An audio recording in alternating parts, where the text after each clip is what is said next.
باب نمبر 70 باب و سجود القرآن، قرآن کے سجدوں کا بیان، یعنی آیت سجدہ جو آتی ہے، سجدہ تلاوت جو ہم کرتے ہیں قرآن کریم میں پڑھنے کے بعد،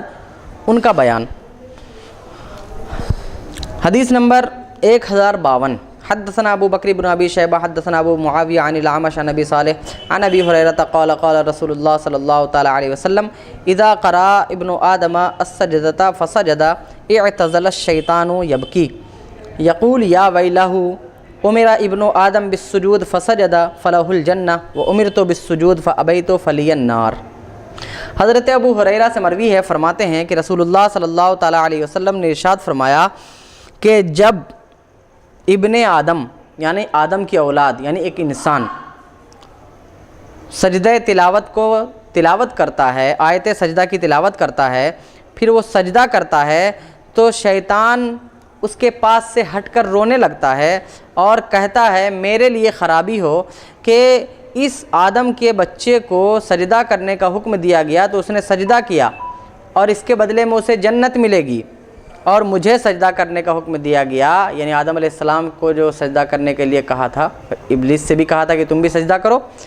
تو میں نے انکار کر دیا تو میرے لیے جہنم ہے۔ تو اس حدیث سے صاف طور پر یہ ثابت ہوتا ہے کہ ہم آیت سجدہ کی تلاوت کریں تو ہمارے اوپر ضروری ہے کہ ہم سجدہ کریں تاکہ شیطان روئے اور شیطان اپنے اوپر افسوس کرے۔ اب یہ بات کہ کہاں کہاں آیت سجدہ ہے، کتنی جگہوں پر قرآن میں آیت سجدہ ہے، اس بارے میں فقہائے کرام کا اختلاف ہے۔ کچھ لوگ کہتے ہیں 11 آیت سجدہ ہیں، کچھ لوگ کہتے ہیں کہ 15 آیت سجدہ ہے، اور امام شافعی اور امام اعظم یہ دونوں کہتے ہیں کہ 14 آیت سجدہ ہیں۔ لیکن امام شافعی کہتے ہیں کہ سورہ حج میں 2 آیت سجدہ ہیں، اور امام اعظم سورہ حج میں 2 آیت سجدہ ہے، اور سورہ صاد میں جو آیت سجدہ ہے جس کو آیت سجدہ مانتے ہیں امام شافعی اس کا انکار کرتے ہیں، اور امام اعظم سورہ صاد والی آیت سجدہ کو مانتے ہیں آیت سجدہ، اور امام شافعی اس کو نہیں مانتے، اور امام اعظم کہتے ہیں کہ سورہ حج میں جو آیت سجدہ ہے دوسری آیت سجدہ، وہاں پر سجدہ کرنا واجب نہیں ہے۔ پھر اس کے بعد فقہائے کرام میں یہ بھی اختلاف ہو گیا کہ آیت سجدہ کی تلاوت کرنے کے بعد سجدہ کرنا واجب ہے یا سنت۔ تو امام اعظم اور امام اسحاق، امام احمد کی بھی ایک روایت میں یہ ہے کہ سجدہ کرنا یہ واجب ہے آیت سجدہ کی تلاوت کرنے کے بعد یا سننے کے بعد، اور امام مالک، امام شافعی اور امام احمد کا بھی ایک قول یہ ہے کہ سجدہ کرنا یہ سنت ہے، واجب نہیں۔ اور اس کی وجہ میں نے اپنی دوسری نشستوں میں بھی بتائی ہے کہ امام شافعی اور امام مالک کے یہاں واجب کا مطلب ہوتا ہے فرض، جو کہ دلیل قطعی الثبوت قطعی الدلالت دلیل سے ثابت ہو، اس سے فرض ثابت ہوتا ہے، اور امام اعظم کے یہاں واجب، فرض اور سنت 3 الگ الگ اصطلاح ہیں جو امام شافعی کے یہاں نہیں ہیں۔ امام شافعی کہتے ہیں کہ فرض اور واجب دو ایک چیز ہے، یعنی ان کے یہاں قطعی الدلالت قطعی الثبوت، اس کا مطلب یہ ہے کہ جس قرآن کی آیت یا جس حدیث سے ہم ثابت کر رہے ہیں کوئی حکم، تو اگر وہ آیت متواتر ہے، اگر وہ حدیث متواتر، آیت تو ہے ہی تمام متواتر، اگر وہ حدیث متواتر ہے تو ایسی صورت میں اس سے فرض ثابت کیا جا سکتا ہے، جب کہ وہ آیت اسی چیز پر دلالت بھی کر رہی ہو۔ ثبوت تو ہوا کہ یہ آیت ہے یا یہ حدیث متواتر ہے، تو ثابت تو ہو گئی قطعی طور پر، اس میں کسی طرح کا کوئی شک نہیں ہے حدیث رسول ہونے میں، لیکن پھر وہ چیز اس آیت سے ثابت ہو رہی ہو ڈائریکٹلی، تب ایسی صورت میں وہ فرض ادا ہوتا ہے، جیسے کہ اقیم الصلاۃ سے نماز کا ثبوت ہوتا ہے ایک دم ڈائریکٹلی طور پر کہ نماز پڑھنے کا حکم ہے، ایسا۔ اور اگر قطعی الثبوت اور قطعی الدلالت نہ ہو تو امام شافعی کے ہاں وہ، یعنی دونوں میں سے کوئی ایک چیز نہ ہو تو امام شافعی کے ہاں وہ سنت ہوتی ہے، واجب نہیں، کیونکہ ان کے ہاں واجب اور فرض ایک ہی معنی میں ہے۔ اور امام اعظم فرماتے ہیں کہ قطعی الدلالت اور قطعی الثبوت یعنی ثابت بھی ہو اور وہ آیت یا وہ حدیث اس پر دلالت بھی کر رہی ہو، یعنی متواتر ہونے کے بعد بھی اس پر وہ آیت دلالت کر رہی ہو، تو اس سے فرض ثابت ہوتا ہے۔ اور اگر کوئی چیز قطعی الثبوت تو ہو لیکن ظنی الدلالت ہو تو اسی صورت میں اس سے واجب ثابت ہوتا ہے، یعنی متواتر ہے لیکن اس آیت سے یا اس حدیث سے یہی حکم ثابت ہو رہا ہے، اس میں ایک دم کھلے طور پر نہ ہو، ڈائریکٹلی سمجھ میں نہ آ رہا ہو، تو اسی صورت میں وہ چیز واجب ہوتی ہے۔ اور اگر ایک حدیث ایسی ہے جو متواتر نہیں ہے بلکہ حدیث مشہور ہے اور اس سے کوئی چیز ثابت ہو رہی ہے جس کو بولتے ہیں ظنی الثبوت اور ظنی الدلالہ، تو اس سے سنت کا ثبوت ہوتا ہے۔ یہ امام اعظم کے ہاں تین درجے ہیں، لیکن امام شافعی کے یہاں اور امام مالک کے یہاں 2 درجے ہیں، تو جس کی وجہ سے امام شافعی اور امام مالک کہتے ہیں کہ سنت ہے سجدہ کرنا آیت سجدہ کی تلاوت کے بعد، اور امام اعظم کہتے ہیں کہ واجب ہے۔ اس کی تفصیل ان احادیث میں آ رہی ہے۔ حدیث نمبر 1053، حدثنا ابو بکر بن خلاد الباہلی حدثنا محمد بن یزید ابن خنیس عن الحسن ابن محمد ابن عبید اللہ ابن ابی یزید قال قال علی ابن جریج یا حسن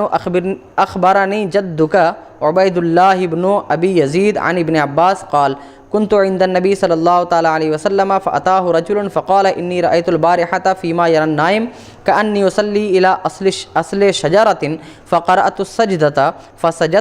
فسجدت الشجرة لسجودي فسمعتها تقول اللهم احطط عني بها وزرا واكتب لي بها أجرا واجعلها لي عندك ذخرا۔ حسن بن محمد بن عبید اللہ بن ابو یزید سے مروی ہے، کہتے ہیں کہ مجھ سے ابن جریج نے کہا کہ اے حسن، مجھے تمہارے دادا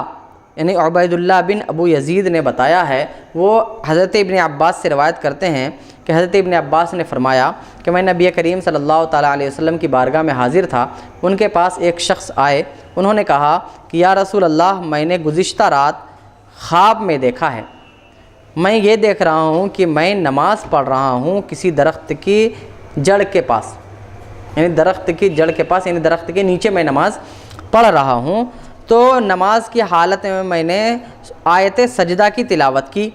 تو جب آیت سجدہ کی تلاوت کی تو میں نے سجدہ کیا، تو میرے سجدے کو دیکھ کر درخت نے بھی سجدہ کیا۔ اب وہ سجدے میں کیا بول رہا تھا وہ درخت، وہ میں نے سنا، وہ کہہ رہا تھا اللہم احطط عنی بہا وزرا، اے اللہ مجھ سے اس سجدے کی وجہ سے میرے گناہ کو جھاڑ دے۔ ایک درخت کہہ رہا ہے یا اللہ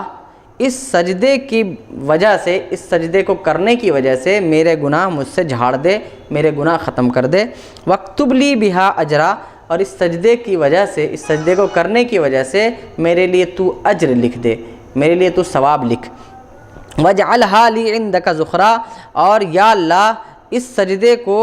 تو اپنے پاس میرے لیے سرمایہ بنا، میری پونجی بنا۔ یہ تو ابن عباس کہتے ہیں کہ میں نے رسول اللہ صلی اللہ تعالیٰ علیہ وسلم کو دیکھا کہ قرأ السجدۃ فسجد فسمعته يقول في سجوده مثل الذي اخبره الرجل عن قول الشجرہ۔ تو کہتے ہیں کہ میں نے نبی کریم صلی اللہ تعالیٰ علیہ وسلم کو دیکھا کہ آپ نے سجدہ تلاوت، آیت سجدہ کی تلاوت کی، آپ نے سجدہ فرمایا، میں سن رہا ہوں کہ وہ اپنے سجدے میں ایسا ہی کہہ رہے تھے جیسا کہ اس آدمی نے آپ کو بتایا درخت کے بارے میں۔ یہ حدیث نمبر 1054، حدثنا علی بن عمرو الانصاری حدثنا یحییٰ بن سعید الاموی عن ابن جریج عن موسیٰ بن عقبہ عن عبداللہ بن الفضل عن الاعرج عن ابی رافع عن علی ان النبی صلی اللہ تعالیٰ علیہ وسلم کان اذا سجد قال اللہم لک سجدت وبک آمنت ولک اسلمت انت ربی سجد وجہی للذی شق سمعہ وبصرہ تبارک اللہ احسن الخالقین۔ حضرت علی سے مروی ہے کہ نبی کریم صلی اللہ تعالیٰ علیہ وسلم جب سجدہ فرماتے تو یہ دعا پڑھتے تھے، اللہم لک سجدت، اے اللہ میں نے تیرے لیے سجدہ کیا، وبک آمنت،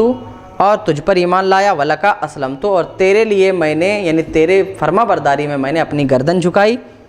تو میرا رب ہے، سجد وجہی، میرے چہرے نے سجدہ کیا ہے تجھے اس وجہ سے کہ تو نے کان کو یعنی قوت سماعت کو اور قوت بصارت کو، دیکھنے کی قوت اور سننے کی قوت کو تو نے شق کیا اور ہمیں دیکھنے اور سننے کی قوت عطا فرمائی۔ تبارک اللہ احسن الخالقین، اللہ تبارک و تعالیٰ بابرکت ہے، کیا ہی اچھا ہے، بہترین پیدا کرنے والا ہے یہ۔